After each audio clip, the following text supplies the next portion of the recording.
bonsoir pour ceux qui nous suivent, qui vont nous suivre le soir.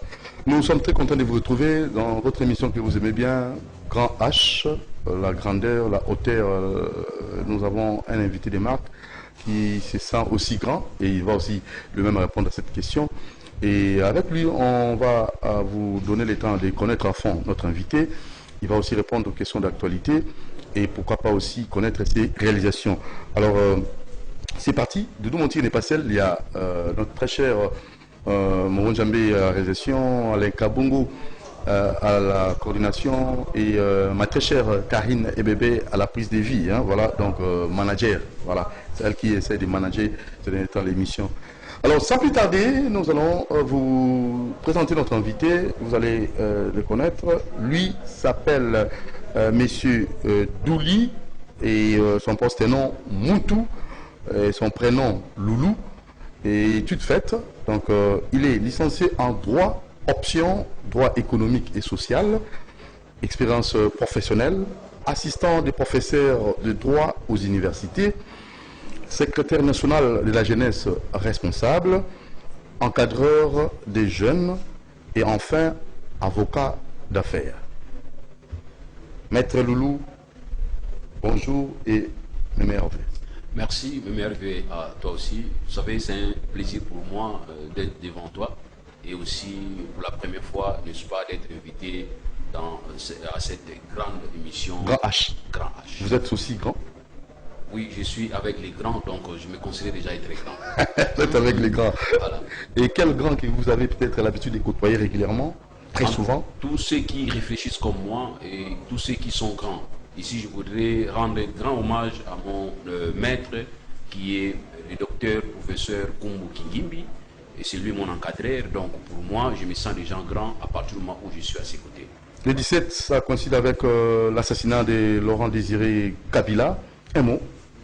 Vous savez, Mouzé Laurent Désiré Kabila, pour moi, c'est mon père politiquement, et puis en ce qui concerne sa philosophie, et il nous a donné possibilité de nous prendre en charge, et aussi il nous a fait comprendre que nous devons nous développer, mais nous devons d'abord compter sur nous-mêmes.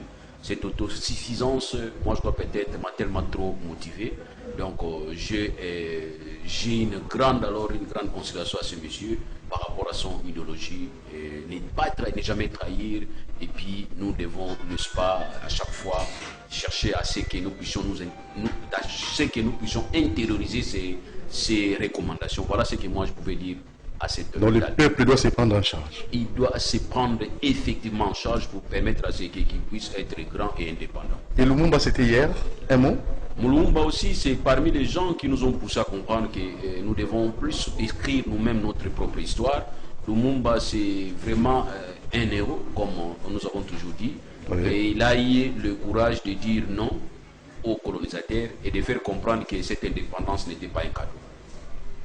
Ce n'était pas un cadeau. Ce n'était pas précoce aussi, l'indépendance, comme l'avait proposé le plan Van Belsen? Non, ça devait toujours arriver. À un certain moment, dès lors que vous êtes déjà dehors, c'est dehors votre maman, vous êtes déjà né, vous sentez quand nous crions. En venant au monde, nous avons toujours tendance à crier. Et l'enfant qui ne crie pas fait inquiéter les médecins. Donc quand nous crions, ça veut déjà dire que nous sommes dans ce monde et nous devons déjà n'est-ce pas, prendre à la mesure du possible comment nous prendre en charge. C'est ce qui est important. Parce que dire que c'était précoce, moi je ne vois pas ça devrait être quand. Ça devrait quand même se passer un jour.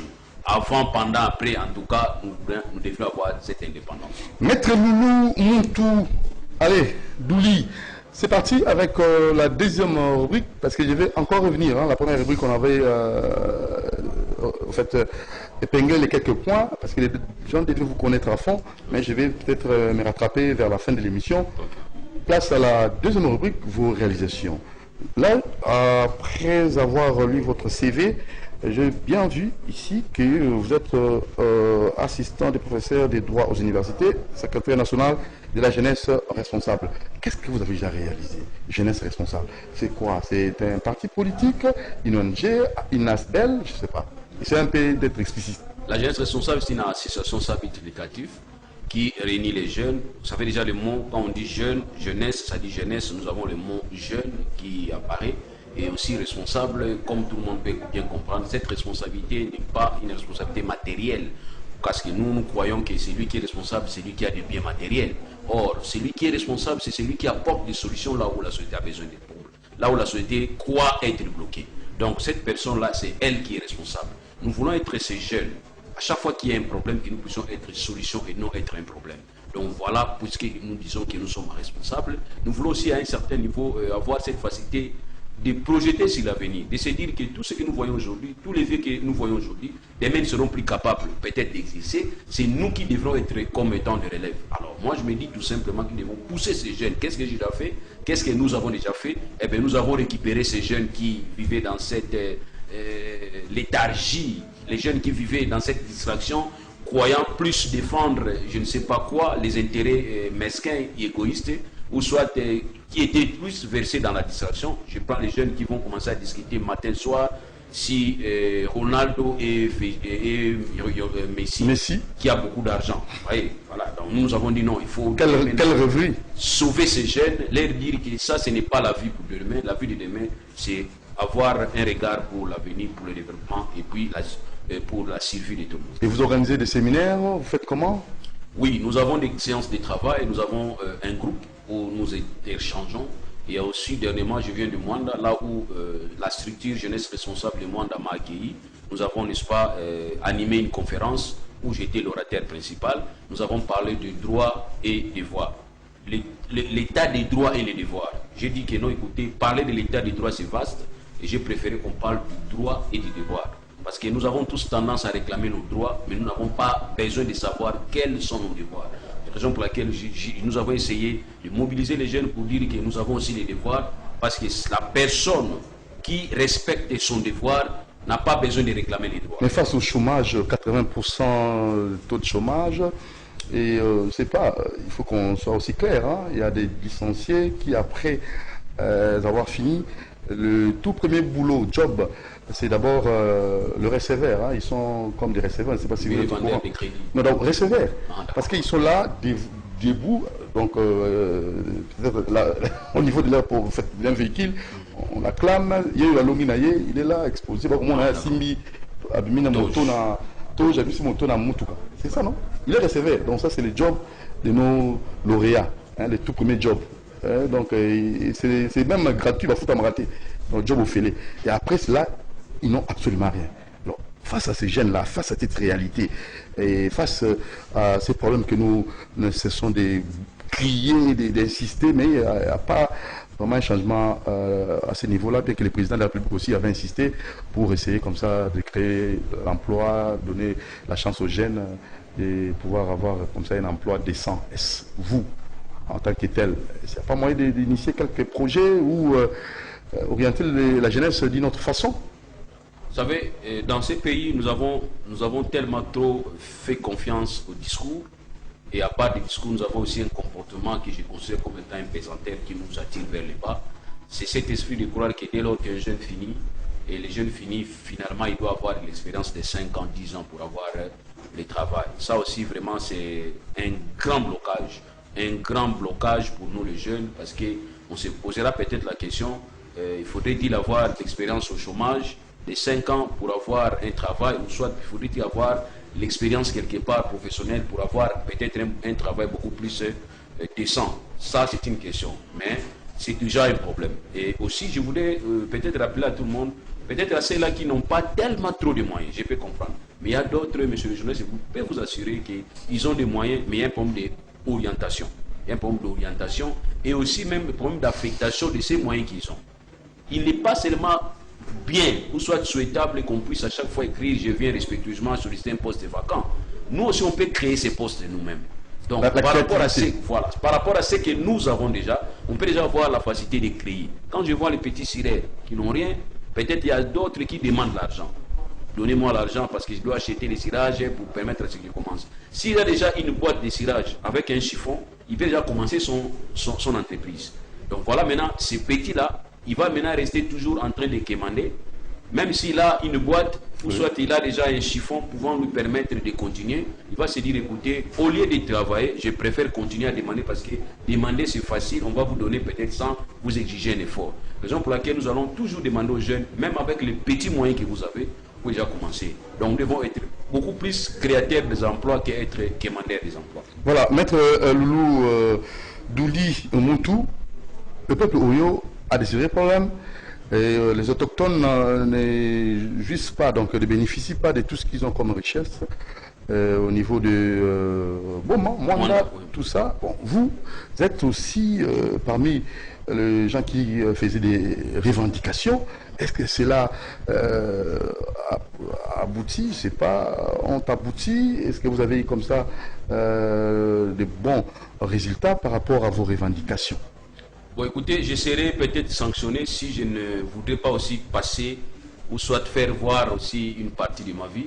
J'étais aussi secrétaire national de Aliwoyo. C'est ça. Donc, vraiment, je voudrais bien m'excuser auprès de Vieux de Robalou parce qu'il risque de dire, mais Petit a sauté Ndengeni. Donc, je ne peux pas sauter, c'est mon passage. Je suis Woyo, je suis le secrétaire honoraire, secrétaire général honoraire de l'Alliance Woyo. Je suis toujours membre. Donc, ma démission n'était pas tellement liée à un problème interne, mais c'est plutôt à une position pouvant me permettre, n'est-ce pas, de beaucoup plus monter. Sinon, je risquais de créer des problèmes inutilement à l'association. Okay. Ainsi, j'ai préféré être un peu indépendant pour permettre à ce que je puisse bien pointer mes armes. Ici, je voudrais vous rappeler, monsieur le journaliste, que oui, il y a un problème très important. Le territoire de Mwanda est toujours resté ce territoire urbano-rural. Or, vous allez remarquer, un territoire urbano-rural n'a pas de moyens. Un territoire urbano-rural n'a pas de ressources même humaines. Mais si vous allez à Mwanda, vous allez remarquer que Mwanda pouvait déjà être une province. Moi, j'ai dit, pouvait déjà être une province par rapport aux moyens que Mwanda dispose. Et pouvait déjà être ne fût-ce qu'une mairie. Mais aujourd'hui, Mwanda est toujours maintenu comme étant ce territoire urbano-rural qui dépend de Matadi. Et nous avons maintenant le pétrole. Or, dans ce qui concerne le pétrole, nous avons des instruments internationaux qui donnent la facilité aux autochtones, n'est-ce pas, de profiter, aussi à l'État de profiter, même aussi protéger les multinationales. Donc, nous avons des accords, mais malheureusement, les accords ne fonctionnent pas. Nous venons prendre l'exemple de OCD. C'est une organisation qui, du moins, surveille les actes posés par certaines multinationales à travers le monde en ce qui concerne les exploitations, et en protégeant l'environnement, en protégeant les droits des femmes, en protégeant aussi les droits des enfants, et aussi en protégeant, n'est-ce pas, les droits des autochtones. Et nous avons aussi ITI. ITI, c'est une initiative pour la transparence des industries extractives, qui du moins surveille aussi les affectations de fonds alloués soit aux autochtones, ou soit les fonds dépensés dans le cadre des interventions volontaires. Et aussi, nous avons une cagnotte. Cette cagnotte, ce n'est pas une faveur, mais cette cagnotte résulte d'un contrat de partage de production entre les sociétés pétrolières, l'État congolais et les autochtones. Pourquoi il devra avoir une compensation aux autochtones? Quand l'État vient octroyer un droit d'exploitation des hydrocarbures à une société, cette société va trouver les autochtones qui sont déjà installés sur place. Donc, pour déplacer, nous avons aussi l'expropriation. Pour déplacer les autochtones, pour permettre à ce qu'il y ait l'exploitation pétrolière, il faudrait indemniser les autochtones, il faudrait une compensation pour les autochtones. Voilà ce qui devrait être fait dans un État qui réfléchit. Ça, c'est ce qui est important. Mais ici, vous allez aussi remarquer que l'exploitation pétrolière est toujours, c'est-à-dire le contraire de l'exploitation agricole. Là où il y a l'exploitation pétrolière, l'agriculture ne peut pas marcher. Or, les familles qui y vivent que de l'agriculture. Alors, il fallait une certaine compensation. Ça devrait passer comme ça. De façon automatique. Automatiquement, dans un État qui se respecte. Parce que nous avons aussi d'autres zones qui exploitent le pétrole en dehors de la ville du Congo. Nous prenons l'exemple de Kapinda. Vous allez remarquer même les conditions de vie des gens qui y travaillent, c'est différent. Donc je peux même considérer un directeur en République du Congo à Mwanda peut être considéré comme peut-être un ouvrier d'une société pétrolière à Kapinda. C'est pas possible. Ça, c'est pas normal. Il y a aussi ce que nous appelons la formation des cadres. Vous devez commencer à former les cadres pour permettre à ce que l'État congolais, au regard de la loi sur les régimes hydrocarbures, devrait aussi avoir une certaine expertise nationale. Or, cette expertise nationale ne pouvait venir que de cette collaboration qui devait exister entre les sociétés pétrolières qui doivent former les nationaux pour permettre à l'État congolais demain ou après-demain de disposer aussi son propre expertise. Mais ici, ça ne se passe pas. Mais l'argent sort, monsieur le journaliste, des millions de dollars par mois, par an pour la formation des cadres. Vous allez à Mwanda, vous allez même ici à Kim, poser la question, quel est le cadre qui a déjà bénéficié de cette formation? Personne. Vous avez aussi des interventions. Dans le cas des interventions, nous avons la bourse des étudiants. Là-bas, la bourse se donne sous la table. Donc vous êtes comme moi, vous n'aurez pas la bourse parce que je parle trop. Vous êtes comme les autres qui revendiquent, vous n'aurez pas la bourse parce que vous revendiquez trop. Et à ceux-là qui donnent les bourses, je vous apprends, il n'y a même pas la sélection. Donc on prend tout le monde. Tout le monde dans lequel cas, celui qui est dans leur obédience, on vous prend, même si l'enfant n'est pas intelligent. Or, nous avons proposé, pour que nous puissions avoir une vision d'avenir, nous devons donner le courage aux enfants. Créer, pas les tests, nous ne devons plus créer les tests, à partir du moment où l'État congolais a déjà un test d'évaluation au niveau des examens d'État. Qui veut dire, tout élève qui va obtenir un pourcentage élevé en Mwanda, lauréat, qu'on lui attribue une bourse, quelle que soit sa tribu. Okay. Mais en Mwanda là-bas, ça se passe, non, pas les autres, parce que vous n'êtes pas de notre territoire, vous êtes considérés comme étant des Ngizila, et seulement nous devons bénéficier. Or, ce qui est regrettable, monsieur les journalistes, quand nous, des autochtones, nous donnons nos enfants les bourses, quand ils viennent à ici, il n'y a pas l'intelligence. Voilà comment l'État, voilà comment Dieu est en train de frapper. Parce que moi, personnellement, en tant qu'autochtone de là, je n'ai jamais vu un enfant de ma tribu, ou soit de la tribu voisine à la nôtre, qui a déjà eu une bourse et qui aujourd'hui est installé. Il n'y a personne. Donc voilà pourquoi, M. le journaliste, je vous donne raison. Ces élèves sortant fraîchement de nos universités, que vous et moi, je viens d'entendre maintenant que vous appelez les receveurs, qui vont se mettre debout avec leurs chapeaux, avec des fleurs, à l'onginaïe. En tout cas, leur poste final, c'est soit vendeur de crédit, soit carrément, c'est même les garçons que nous voyons. Alors, comment renverser, on doit renverser normalement... Cette tendance pouvait bien être renversée si le chef de l'État, pendant son séjour à Mwanda, a eu le temps d'écouter les vraies revendications du peuple. Mais malheureusement, c'est comme ce n'était pas le cas. Et il a promis de revenir au mois de février. Nous attendons, peut-être nous serons invités aussi, ou soit peut-être il va écouter, juste après moi, cette émission. Il va avoir l'idée de ce qui se passe à Mwanda. On ne peut pas comprendre le sol riche, mais la population qui y vive extrêmement pauvre, ça, on ne peut pas supporter. Très bien. Cette pyramide pourrait être renversée si le président de la République prend en considération tout ce que vous avez donné comme orientation et surtout les éléments que vous venez d'épingler. Très rapidement, nous allons passer à la rubrique questions d'actualité. Voilà, donc la toute première, c'est ces problèmes qui préoccupent notre pays. C'est d'abord la balkanisation. Alors, vous êtes aussi un peu politique, non? Oui, bon, la politique, même si vous ne occupez pas de la politique, elle nous suit derrière. Alors, la balkanisation, c'est tout un problème. Alors, vous avez des propositions à faire? C'est déjà Martin Fayulu aujourd'hui, c'est le 17. Et il avait comme ça projeté une sorte de marche pour dire non à la balkanisation. Alors, vous, en tant que fils du pays, quelle est votre lecture? D'abord, je me pose une petite question. Vous et moi, nous soutenons 1 + 1 = 2. Est-ce que devrions-nous nous battre? C'est juste une petite question. Donc, quand nous avons presque la même opinion, ouais, nous sommes plus obligés de nous battre. Donc, ce que Martin Fayulu est en train de dire, non à la balkanisation, c'est presque ce qu'aussi le chef d'État est en train de dire non à la balkanisation. Moi, j'estime qu'à ce niveau-là, il doit plus se mettre ensemble pour essayer de voir qu'est-ce qu'il faut faire pour que cette balkanisation n'arrive pas. Alors dire que nous allons marcher pour dire non à la balkanisation, bon, ici chez nous, quand quelqu'un marche, soit un groupe de gens marchent, c'est toujours contre quelqu'un. Ça, c'est ce que moi j'ai toujours remarqué. Mais si c'est au niveau des idées, moi j'estime que, en tout cas, ayant les mêmes idées, on ne peut pas se battre. Parlons maintenant de la balkanisation. La balkanisation, c'est un concept. C'est un concept importé parce qu'il y a toujours une histoire derrière un mot ou soit derrière un concept. Balkanisation, c'est Balkan. Balkan, si vous voyez bien l'histoire, c'est au niveau de l'histoire de l'ex-Yougoslavie, où il y avait une certaine hostilité entre certains membres composant cet État. Ce qui fait que la communauté internationale était dans l'obligation de procéder à cette division, à cette fragmentation. Parce qu'au fait, la balkanisation, ce n'est que ce processus de fragmentation d'un État. Et il y a toujours un élément important, j'ai toujours dit, on devait avoir en face de nous cette hostilité. C'est les gens qui ne veulent plus vivre ensemble. Je donne un exemple. Moi, je soutiens qu'au niveau des Rwandais, nous devons balkaniser. Parce que Rwanda nous pose trop de problèmes. Hier, c'était les Hutus qui ont tué les Tutsis, et les Tutsis viennent en revanche tuer les Hutus, et ça, nous supportons. Nous, le bureau du Congo, nous sommes en train de supporter. Souvenez-vous de cette guerre qui a fait que les Hutus, après l'assassinat de Abiyarimana, qui a fait que certains Hutus puissent migrer vers notre pays. Et prétextant leur poursuite, Kagame était obligé de venir chaque fois visiter notre territoire, passer, pisser, puis rentrer.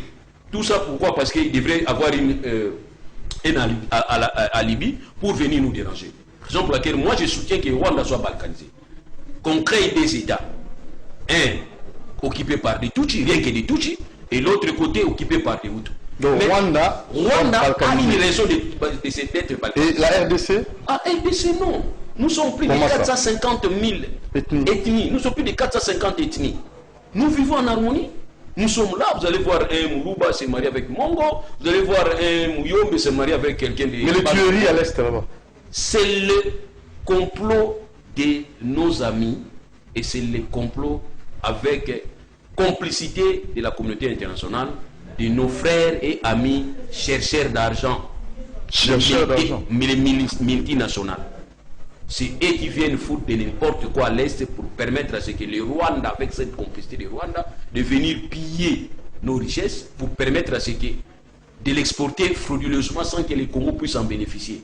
Raison pour laquelle, rappelez-vous, un président français venu même nous dénigrer au niveau de notre congrès en disant que la RDC est tellement vaste, il faut aussi songer à donner au Rwanda. Vous avez oublié, ça ce n'est pas la balkanisation. Ce n'est pas. Ils veulent prendre une partie de notre pays pour l'indexer à Rwanda.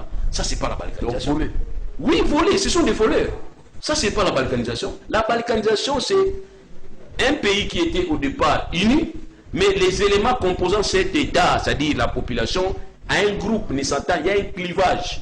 Et ce clivage va créer des génocides, créer peut-être des morts, des guerres entre frères. Raison pour laquelle on peut venir maintenant dire que non, nous allons maintenant créer une ligne de démarcation pour permettre à ce que ceux qui sont homogènes restent ensemble et pour éviter que les peuples mixtes se mettent à se tuer mutuellement.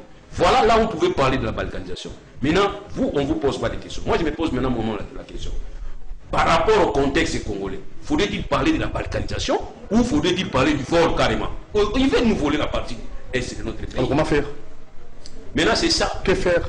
Si c'est les concepts déjà qui nous divisent, si ce sont les virgules et les points qui nous divisent déjà, je ne suis pas sûr que nous pouvons être dans la mesure de nous mettre ensemble pour voir dans la mesure du possible, comme les enfants d'Israël.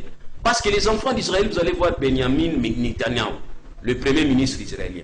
Même s'il a une autre politique par rapport à ses adversaires israéliens, mais si c'est pour sauver l'Israël, tous se mettent ensemble. Même ceux qui sont en Europe, en exil, pas en exil, qui sont en Europe, ou soit il y a des Américains d'origine juive, ils contribuent l'argent pour la survie d'Israël. Donc pour dire que c'est difficile pour nous les Congolais de nous mettre réellement ensemble pour sauver, n'est-ce pas, notre patrie. Nous avons toujours tendance à nous jeter des pierres et en disant que les autres sont des démons et c'est nous qui sommes des anges. C'est ça. Donc je vous dis que c'est vraiment un problème, mais nous devons nous mettre ensemble pour voir dans la mesure possible comment d'abord sauver cette partie de la République du Congo et voir dans la mesure possible comment nous allons maintenant commencer à trouver des solutions. Mais je vous dis, la volonté de vivre ensemble pour les Congolais est tellement importante plus que le mot balkanisation.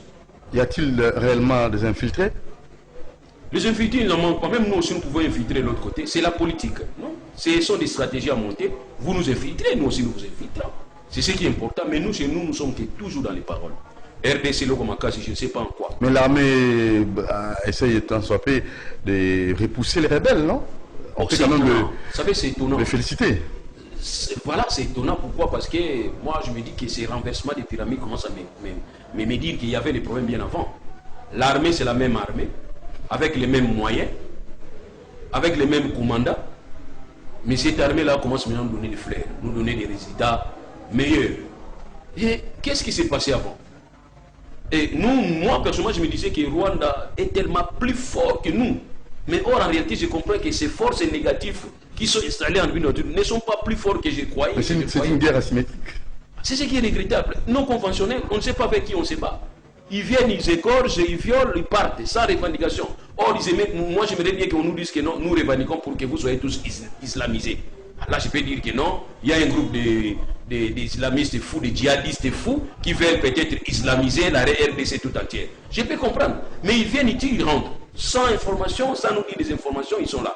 Et ils vont encore revenir après, ils pillent les bœufs et puis ils rentrent. Raison pour laquelle nous disons que c'est une guerre que nous ne sommes pas en mesure de bien identifier. Et cette guerre-là, messieurs les journalistes, il faut éviter d'aller combattre avec un ennemi inconnu. Vous êtes assistant des professeurs de droit aux universités. Ça, c'est très bien, ça tombe à pic. Maintenant, le problème de ces frais académiques fixés à 490 000 francs. Alors, vous avez suivi les mesures prises par le ministre de l'ESU. Est-ce que ça vous a plu? Bon, ce qui est vrai, nous ne devons pas surprendre les partenaires. Les étudiants, ce n'est pas eux qui payent. C'est plutôt leurs parents qui payent. Donc pour trouver une solution, augmenter ou soit diminuer, c'est déjà bien. Mais créer une hausse ou soit augmenter les frais, il faut aussi songer aux parents parce que c'est souvent les parents qui payent. Or, les parents ne peuvent pas payer les frais académiques de leurs enfants en ramassant l'argent sur la route. Non, ils doivent toujours peut-être être payés par un salaire. Et le plus grand employeur en République du Congo reste l'État congolais, qui a plus d'employés. Donc l'État doit commencer à réfléchir avant de poser certains actes, surtout en ce qui concerne la vie sociale. Mais ici, il y a un montant qui a été fixé, mais il y a des zones d'ombre. Ce sont des frais connexes. Et ces frais connexes, il faudrait que ces frais soient toujours au regard du ministère ayant, n'est-ce pas, l'enseignement supérieur dans ses compétences. Moi, c'est ce que moi je pense. Mais dire que j'ai fixé les prix et j'ai renvoyé dos à dos les gestionnaires des universités et les étudiants pour qu'ils discutent dans ces conseils de frais connexes, c'est comme un bon papa qui dit à ses enfants, battez-vous pendant que moi je suis absent. Voilà, donc c'est ainsi que nous disons que le ministre devrait suivre jusqu'au bout pour savoir de la mesure possible. Parce qu'il y a un problème avec le social, surtout de nos fonctionnaires. Voilà pourquoi je dis que le ministre devrait suivre jusqu'au bout, au lieu de laisser à ce que ces frais soient discutés entre copains. C'est-à-dire quand je dis entre copains, entre les dirigeants et ceux que les autres étudiants acquisent, leurs collègues qu'ils ont donné mandat et qui sont malheureusement soi-disant corrompus. Voilà. Maître, nous avons aussi des devoirs là, donc cette obligation de vous poser cette question parce que vous êtes aussi juriste, hein, oui. Donc un avocat. Les problèmes de notre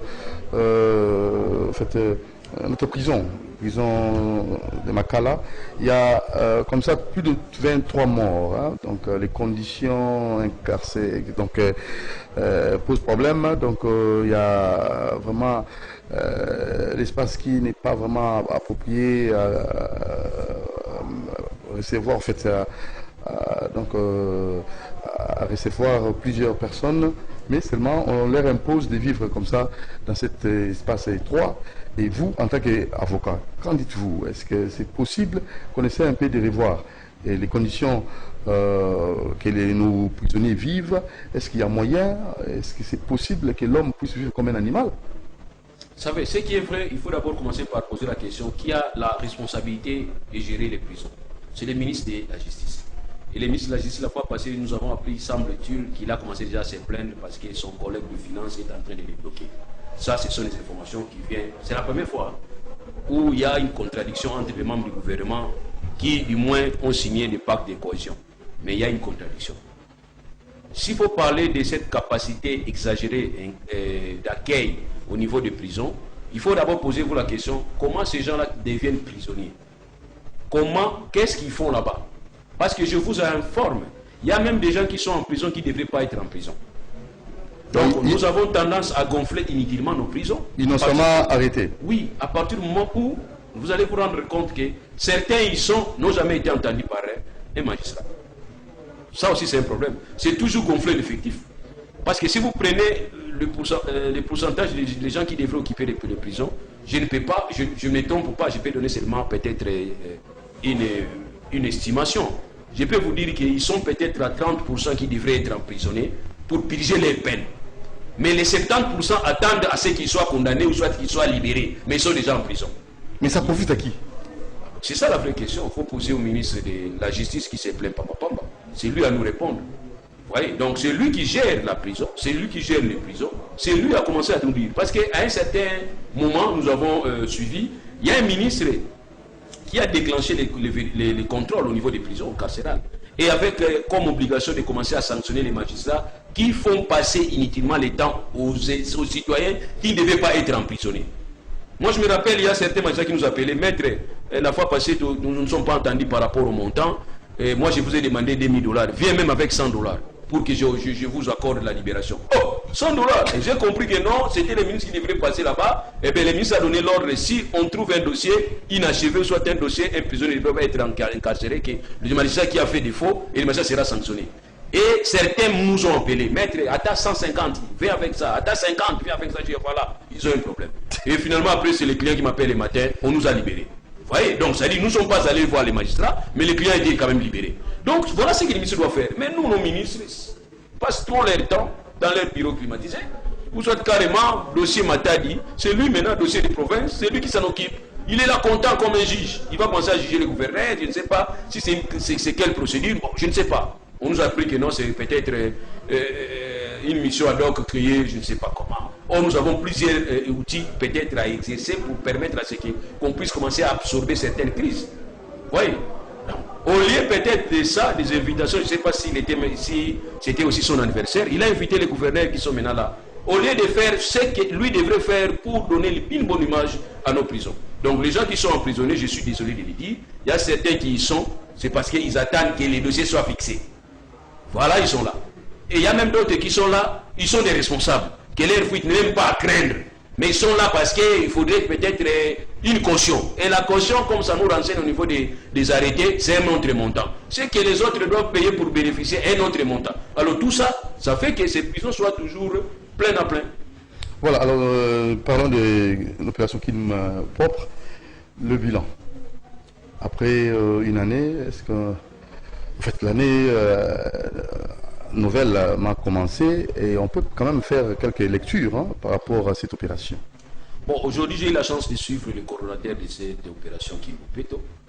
Moi, en son temps, j'ai déjà dit que les chefs d'État ne pouvaient pas, ne devaient même pas s'aligner, n'est-ce pas, se mettre à suivre cette opération formaliste, cette opération impressionnante, c'est-à-dire le lancement d'une opération qui devrait échouer. Parce que moi j'ai déjà dit que cette opération, avec cette allure où on devrait inviter les musiciens pour venir danser, boire du champagne, et imprimer des polos, voilà, des dépenses pareilles pouvaient déjà nous enlever même 10 kilos de déchets.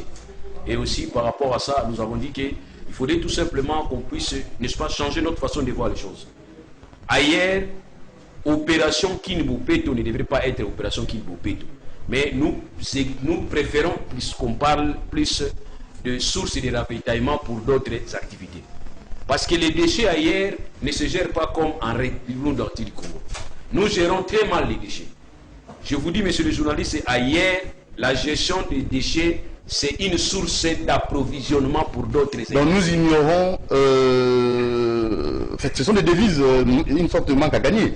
Oui. Parce que nous ignorons l'usage qu'on devait faire de tous ces déchets. Donc tous ces déchets que nous devons dépenser l'argent pour évacuer, je vous informe que c'est une source de ravitaillement. On peut recycler. On peut les recycler.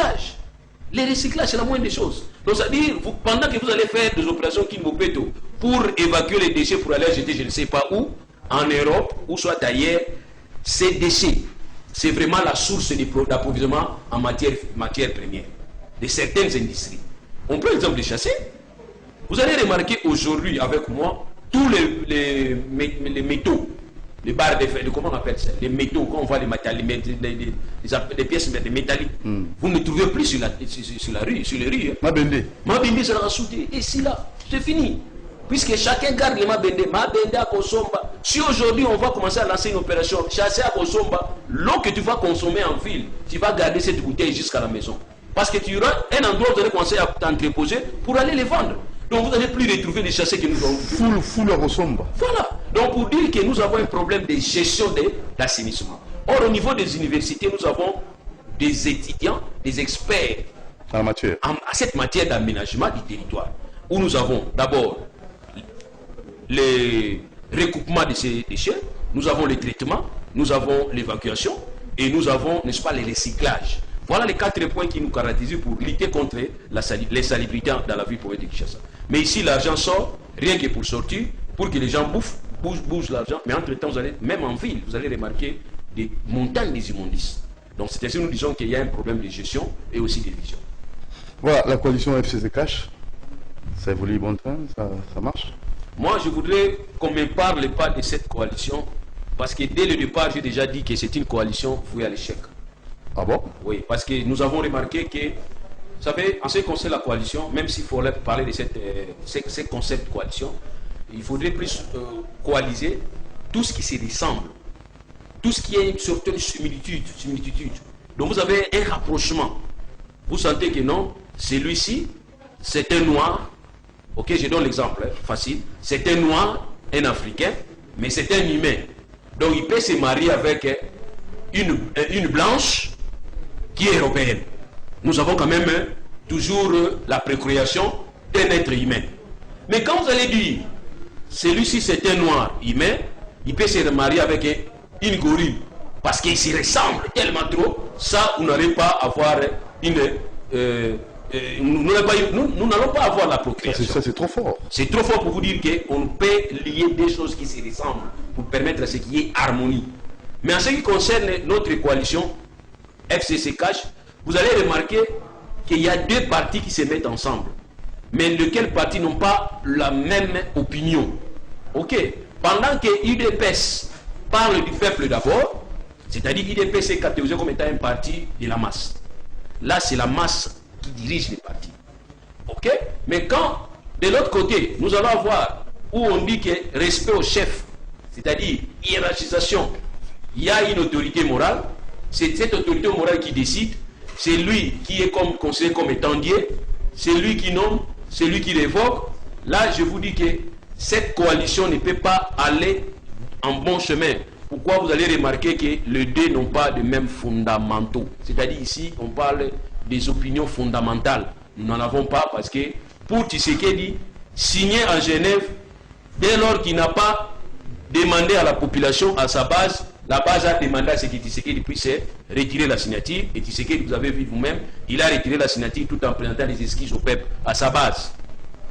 Mais pour FCC, là, ce n'est pas la base qui décide, mais c'est au niveau de Kingakati où on doit prendre des décisions, où le Premier ministre doit être nommé, félicitations à notre autorité morale, ou le ministre pour devenir ministre, félicitations à notre autorité morale. Même cette discussion qui bloque en ce qui concerne des entreprises publiques, je vous informe qu'il y a toujours des discussions, parce que l'autorité morale doit prendre beaucoup, et pour donner beaucoup, parce qu'il a beaucoup de membres qui doivent continuer toujours à les suivre, à l'ovation. Voilà un peu ce que vous devez comprendre en ce qui concerne la coalition FCC et Cash. Hausse des prix des denrées alimentaires, est-ce qu'on peut quand même réglementer ces secteurs-là? Bon, en tout cas, ce qui est vrai, nous avons un système où l'État n'intervient pas, mais l'État collabore avec les opérateurs économiques dans le cadre du libéralisme économique. Alors, s'il y a hausse, il faut aussi voir des éléments qui font qu'il y ait hausse, parce qu'il y a des effets d'entraînement dans certains circuits. Il faut peut-être voir. C'est aussi le cas qui nous a peut-être été rapporté pour dire que vers la fin, il y a toujours augmentation, il y a toujours hausse des dollars. Cette explication-là, ça ne me tient pas, ça m'échappe. Je ne sais pas pourquoi. Mais nous disons qu'il y a un problème d'exploitation et d'importation. Si nous sommes en mesure d'importer, d'exporter, nous avons les devises. Est-ce que l'État est en train de tourner dans ce sens-là? Nous disons non. Donc nous avons déjà un problème. Voilà. Donc on ne sait même pas celui qui est parti, comment est-ce qu'il est parti avec sa politique de macroéconomique, avec ses théories, patata pognon. C'est peut-être lui à nous aider. Hein. En tout cas, nous, on ne se retrouve pas par rapport à ça. Comment est-ce qu'il y a hausse de prix? Comment est-ce qu'il y a hausse des dollars? On ne se retrouve pas. À un certain moment, pour bien asseoir dans leur peau, les politiciens disent qu'il y a sabotage. Donc tout ça, nous allons peut-être voir dans la mesure du possible. En tout cas, c'est un peu difficile à expliquer. Voilà, et l'idée qu'avait le président, donc nous avons suivi son discours, il a plus insisté sur notre appareil judiciaire, il faut une sorte de réforme. Et vous êtes aussi un avocat, est-ce que ça pourra vraiment marcher, cette initiative louable que le président nous avait comme ça, pendant ce discours, donné comme nouvelle orientation dans les jours à venir? Actuellement, moi je suis un peu content parce que nous avons un président qui parle quand même. Qui parle? Qui parle quand même. Ah, ok. Qui parle quand même. En comparaison avec le précédent. là je vais perdre le temps si je compare. Mais je dis, nous avons maintenant un président qui parle. Ok. Parce que les réformes que nous avons toujours demandées, ce sont les réformes à toutes les institutions. Vous allez remarquer. Nous avons même demandé qu'il y ait aussi réforme au niveau de l'administration. Nous avons aussi demandé qu'il y ait aussi réforme au niveau de la CENI. Nous avons demandé qu'il y ait une réforme au niveau de l'armée, de la police. C'est-à-dire nous avons compris que nous avons un problème. Sous forme d'état de lieu, faisons des états généraux, savoir qu'est-ce que nous allons faire, y compris la justice. Oui, mais c'était les recommandations. Mais nous avons une institution qui est l'arbitre, au regard de l'article 69. C'est le président de la République. Nous avons eu un président de la République qui écoutait mais qui ne parlait pas trop. Mais cette fois-ci, nous avons un président qui écoute, qui parle. Et nous échangeons. Et il a reconnu lui-même qu'il faudrait voir dans la mesure possible comment réformer. Il a même projeté, comme nous avons toujours souhaité, pour dire qu'il est important qu'on crée une structure répressive en ce qui concerne la vie économique et financière. C'est comme partout ailleurs, vous avez les parquets financiers.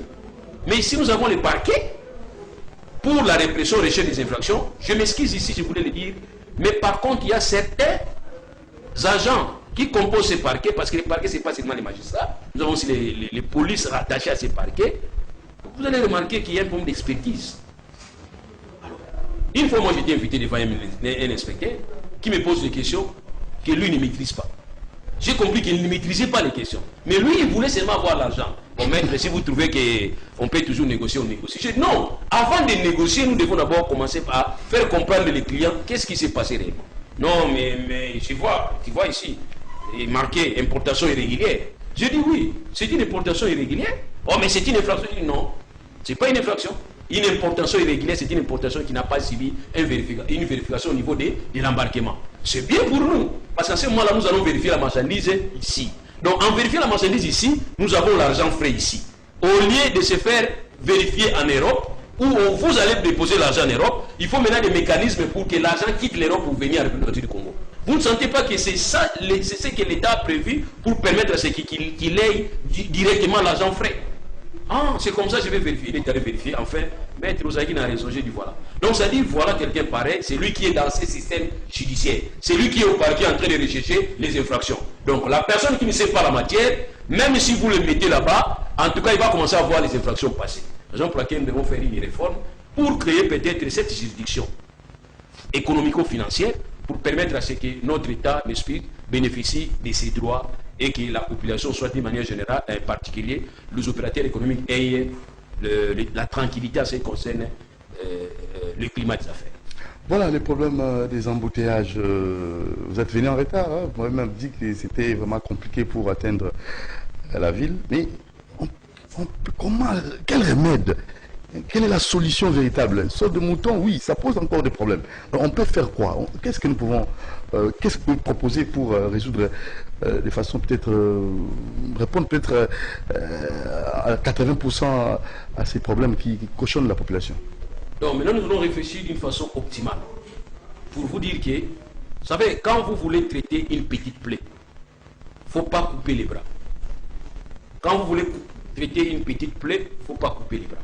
Donc la plaie qui se retrouve ici au doigt, vous voulez traiter, vous dites que non, écoutez docteur, je préfère que tu me coupes carrément les bras. C'est ça que nous avons fait. En optant pour les sortes de moutons, s'ils sont moutons, je crois peut-être que nous avons voulu traiter une plaie au doigt en coupant les bras. Or, nous avons peut-être eu besoin d'une certaine réflexion pour voir qu'est-ce que nous allons faire. Parce que, je donne un exemple. Oui.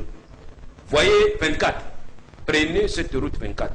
C'est la terre, c'est l'avenue la plus utilisée pour ceux qui se rendent à Lipen et pour ceux qui se rendent vers Mayo, pour éviter un grand point Gaba.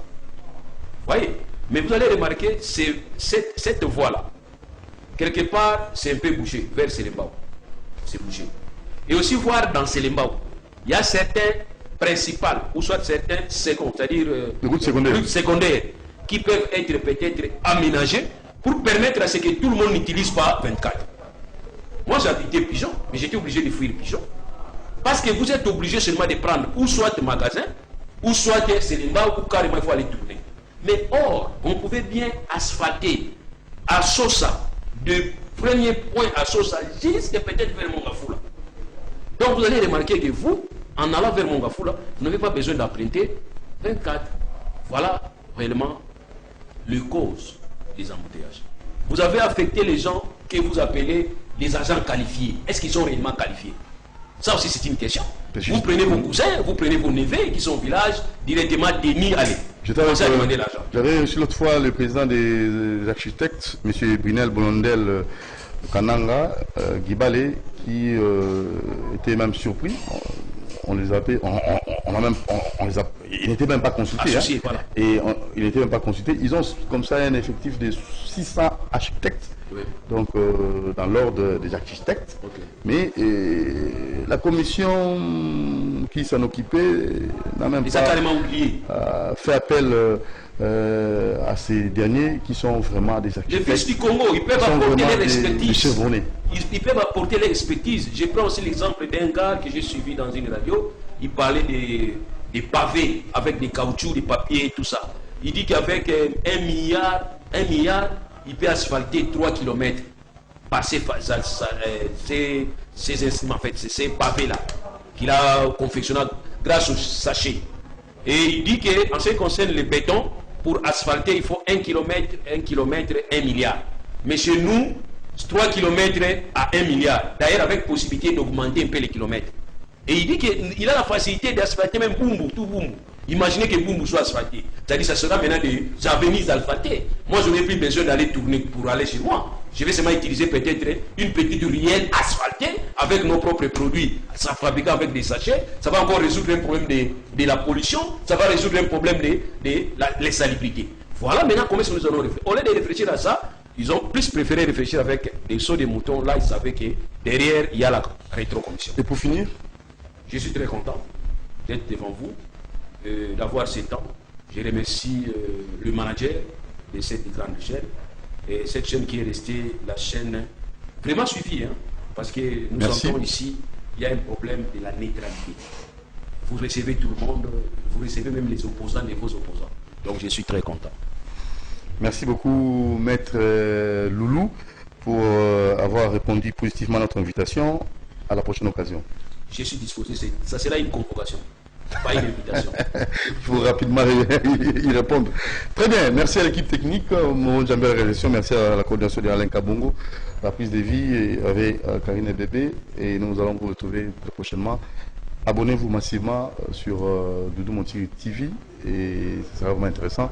Des préoccupations, appelez-nous si vous voulez aussi vous faire inviter. Appelez au plus 243 89 61 52 634. Ciao.